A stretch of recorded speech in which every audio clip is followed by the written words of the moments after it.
जी अस्सलाम वालेकुम। यासीन आपके साथ हाजिर हैं इस मार्केट प्रीव्यू के हवाले से। जैसे कि हमेशा मैं आपसे ये कहता हूँ कि इन हफ्ता और इतवार हम 2 दिनों में ये चेक करते हैं कि कौन से ऐसे इंपॉर्टेंट इवेंट रहे हों जिसका इम्पैक्ट मंडे की मार्केट ओपनिंग पर होता हो। जैसे कि पिछले पूरा हफ्ता जो है हमारे पास सबसे इम्पॉर्टेंट इवेंट जो है वो अमेरिका की तरफ से जो हलाक किए जाने वाले ईरानी फौजी जनरल जनाब कासिम सुलेमानी के हवाले से खबर बहुत ज़्यादा बाज़गश करती रही और उसका इम्पैक्ट नेगेटिव इम्पैक्ट मार्केट पे भी बहुत ज़्यादा पड़ा। अमेरिका की स्टॉक मार्केटें डाउन साइड पर गई,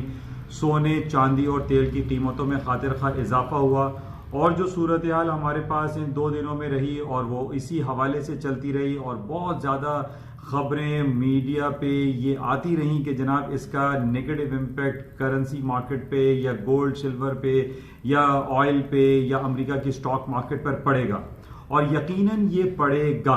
जैसे कि मैंने आपसे ये कहा था कि ख़ास तौर पे हम गोल्ड की बात करते हैं। गोल्ड में सबसे इम्पॉर्टेंट जो टेक्निकल लेवल था वो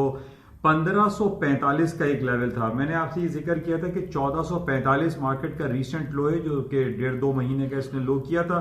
उसके बाद मार्केट में अगर साइकोलॉजिकली अगर हम उसमें एडअप करते हैं 100 पॉइंट तो वो 1545 बनता है। और मैंने आपसे ये कहा था कि अगर 1545 से ऊपर गोल्ड की मार्केट फ्राइडे को क्लोज होती है स्पॉट मार्केट तो इट माइट पॉसिबल और ये कवी इम्कानात हैं because of the negative geopolitical situation के हवाले से गोल्ड की कीमतों में खातिर खा इजाफा हो सकता है। और हमने ये देखा कि फ्राइडे को जो गोल्ड की मार्केट क्लोज हुई थी वो $1552 का 1 आउंस के हिसाब से मार्केट क्लोज हुई थी और इसमें बहुत ज्यादा कवी इम्कानात मौजूद हैं कि गोल्ड की कीमतों में खातिर खा इजाफा सुबह 4 बजे जो अमेरिका और पूरी दुनिया की ग्लोबेक्स मार्केट खुलती हैं उसमें इजाफा रहेगा, क्योंकि हमने ये देखा है कि पूरे मीडिया स्ट्रीमलाइन मीडिया में जो सारी सबसे ज्यादा इंपॉर्टेंट खबरें चलती रहीं वो कासिम सुलेमानी की हलाकत के हवाले से चलती रही और बहुत ही ज्यादा गम और गुस्सा पूरी दुनिया में पाया जाता है और खास तौर पर अरब वर्ल्ड में आप कह लीजिए कि उसमें बहुत ज्यादा एक टेंस हालत हमें दिखाई दे रहे हैं।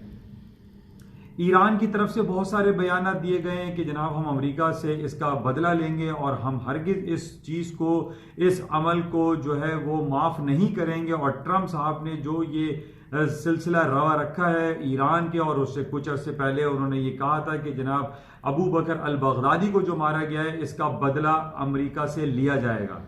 अब बहरहाल इस हवाले से बहुत ज्यादा खबरें चल रही हैं। ईरान, इराक, जो खास तौर पे अरब वर्ल्ड के दूसरे ममालिक हैं उन्होंने बहुत बरहमी का इजहार किया है और ईरान का और अमेरिका के दरमियान जो तनाव है, जो कशीदगी है, उसमें बहुत ज्यादा इजाफा देखने में आ रहा है। इस वजह से मैं ये इंडिकेशन जो है वो देना चाहूंगा, बल्कि कंफर्म तो मैं 100% कभी भी नहीं कहूंगा, लेकिन जो इंडिकेशंस हमारे पास हैं उसमें यही देखा जा रहा है कि गोल्ड की कीमतों में खातिर खा इजाफा हो सकता है और इसी तरीके से क्रूड ऑयल की प्राइसेस में भी इजाफा हो सकता है। मैं क्रूड ऑयल पे बहुत ज्यादा इक्तिफा नहीं करूंगा और ना ही मैं इंडिकेशन आपको ये दूंगा कि तेल की कीमतों में खातिर खा इजाफा होगा, ये मुमकिन नहीं है। लेकिन जहां तक प्रीशियस मेटल की हवाले से जो बात है, खास तौर पे सर फहरिस्त जो गोल्ड की मार्केट है उसमें खासी तेजी हो सकती है। पैलेडियम, प्लाटिनम भी बहरहाल हायर साइड पे है। प्लाटिनम और पैलेडियम, खासतौर पे पैलेडियम के बढ़ने की वजह तो वो सेक्टर है जो ऑटोमोबाइल सेक्टर है जिसकी वजह से उसकी डिमांड में इजाफा हुआ है और तकरीबन 1980 या $2000 के आउंस के करीब पैलेडियम की मार्केट पहुंच चुकी है। लेकिन प्रीशियस मेटल और खास तौर पे जो गोल्ड की मार्केट है वो अमेरिका के और ईरान के जो कशीदगी और तनाव के हवाले से हम ये देख रहे हैं कि बहुत ज्यादा इसके अंदर तेजी आ सकती है। और खास तौर पर जो टेक्निकल ग्राउंड मैंने आपसे जिक्र किया था कि 1545 के ऊपर गोल्ड की कीमतों में तेजी ही दिखाई देती है और जो जियोपॉलिटिकल सिचुएशन उस पर लाजमी होगा।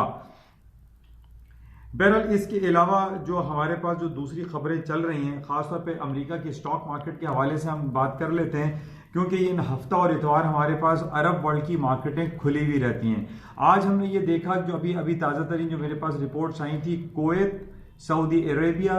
और यूएई, इन तमाम ममालिक की जो स्टॉक मार्केटें हैं वो 2 से 3 बल्कि 3 से 4% डिक्लाइन हो गई, गिर गई, फॉल हो गई। यानी तदावुल ऑल शेयर्स हम देख रहे हैं 3 से 4% डिक्लाइन हुआ है। यूएई के स्टॉक मार्केट है 3% तक डिक्लाइन, यानी अरब वर्ल्ड में जो ये टेंस हालात हुए हैं इसकी वजह से काफी नेगेटिव इंपैक्ट आया। और इसका लाजमी जो हमारे पास जो एक ये क्लू होता है, हम ये देख रहे थे कि जब अरब वर्ल्ड और तदावुल अल शेयर जो सऊदी अरब का इंडेक्स है ये सारे माइनस में बंद हुए हैं, तो इसके बहुत ज्यादा कवी इम्कान है कि अमेरिका की जो स्टॉक स्ट्रीमलाइन इंडेक्स है, S&P, डाउ जोन्स, नैस्डैक, ये तमाम के तमाम डाउन साइड पे, नीचे फॉलिंग साइड पर खुलेंगे। अच्छा, क्रूड ऑयल के हवाले से जैसे मैं आपसे ये कह रहा हूं कि मैं इसमें बहुत ज्यादा श्योरिटी मुझे नहीं दिखाई देती कि ये 65 और 66 और 70 डॉलर की तरफ जाएगा। उसकी वजह यह है कि हमारे पास जो डिफरेंट रिपोर्ट्स आई है उसके अंदर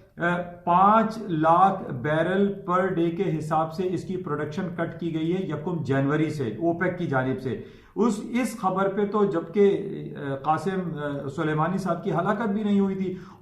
इस खबर पे ही कि जनाब 5 लाख बैरल जो है वो प्रोडक्शन कट हो रही है, तो तेल की कीमतें तो वैसे ही ऊपर चली जानी चाहिए थी, लेकिन तेल की कीमतें ऊपर नहीं गई। अभी हमारे पास तेल के डाउन होने की वजूहात और जो दूसरी बयान, जैसे मैं काफी अरसे से ये बयान कर रहा हूं कि पूरी दुनिया में जो ये क्लाइमेट चेंज के हवाले से बातें बहुत ज्यादा चल रही हैं और इसमें ये कहा जा रहा है कि अब हमारी जो व्हीकल्स हैं उनको पेट्रोल की बजाय उनको इलेक्ट्रिक बैटरी पे, उनको सोलर एनर्जी पे और उनको दूसरे रिसोर्सेज से या सीएनजी पे चलाया जाए, ताकि जो क्लाइमेट के हवाले से जो प्रॉब्लम क्रिएट हो रही है, जिस तरीके से हम इंडिया, न्यू दिल्ली में और कराची में भी और लाहौर में जो स्मोक की बात कर रहे हैं, और इसी तरीके से यूरोप में हमने जून जुलाई में देखा कि 45 डिग्री सेंटीग्रेड तक जो है वो टेम्परेचर हाई राइज हो गया। तो उसकी वजूहात सिर्फ और सिर्फ यही बताई जा रही है कि जो क्लाइमेट है, जो खास तौर पे जो क्रूड ऑयल है, खाम तेल है, ब्रेंट ऑयल है और ये जो एनर्जी सेक्टर्स का नेगेटिव इंपैक्ट है, इसकी वजह से पूरी दुनिया का टेम्परेचर डिस्टर्ब हुआ है और इसको डिक्लाइन होना चाहिए। और बहुत सारे मुकामात पर जो प्लेटफॉर्म है, खासतौर पर यूनाइटेड नेशन का और यूरोपियन यूनियन के जो प्लेटफॉर्म है,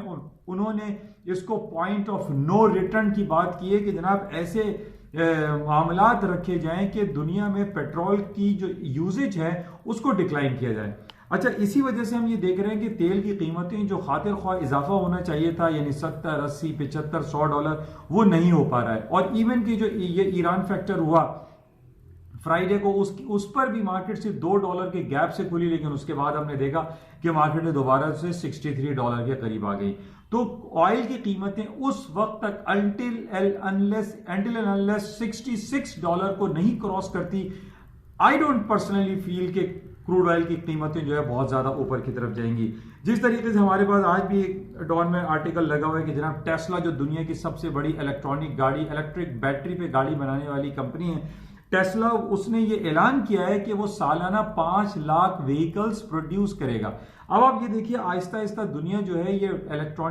इलेक्ट्रिक बैटरी और सीएनजी और बैटरी पे गाड़ी चलती चली आ रही है, सोलर एनर्जी पे गाड़ियां चल रही। तो इस वजह से हम ये कह सकते हैं कि